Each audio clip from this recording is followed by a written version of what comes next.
Je vais vous poser une question. Si vous répondez bien, je vous laisse. Vous pouvez répéter la question? C'est une étrange question. Je suis.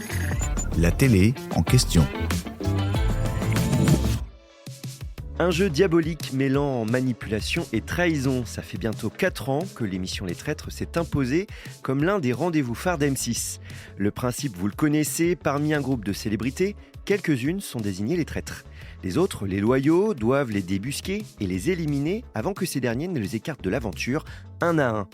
Un jeu de dupes orchestré par Éric Antoine, figure de proue de la 6, avec son talent certain pour le sadisme. Et clairement, après 5 éditions, la production fourmille encore d'idées pour rafraîchir la mécanique du format. Parmi les nouveautés de la 6e saison, lancée en 2026, le nombre de candidats a été revu à la hausse avec 22 participants. C'est 3 de plus que l'an passé. Du jamais vu dans les traîtres. Mais pourquoi avoir grossi les rangs à ce point ? David Warren, directeur des programmes de Studio 89, la société de production derrière l'émission, nous donne une réponse assez claire. Avec davantage de célébrités, son équipe gagne en liberté. Sur les épreuves d'abord, un plateau plus fourni, ça autorise des formats plus ambitieux, plus spectaculaires.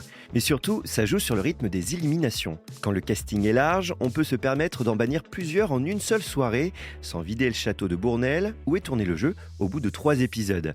L'expérience change pour les téléspectateurs, et c'est là où ça devient vraiment intéressant.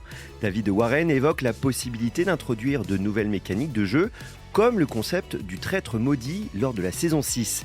Une célébrité désignée traître en solitaire qui dispose de 48 heures pour identifier ses alliés, faute de quoi une malédiction s'abat sur eux. Autrement dit, ce surplus de candidats, c'est pas juste un effet de taille, mais un vrai levier créatif. Plus de joueurs, c'est plus de rebondissements possibles et des règles inédites. Et surtout une narration bien moins prévisible, surtout après 6 saisons.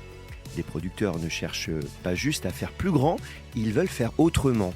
Et visiblement, ils ont pensé à tout. Reste à savoir si cette nouvelle donne plaira aux fans du jeu de stratégie le plus machiavélique d'M6. J'espère que cet épisode vous a plu. Si c'est le cas, abonnez-vous sur votre plateforme d'écoute préférée pour retrouver de nouveaux épisodes chaque semaine. Et si vous en voulez plus, découvrez aussi le ciné en question et les séries en question sur les plateformes d'écoute et téléloisirs.fr.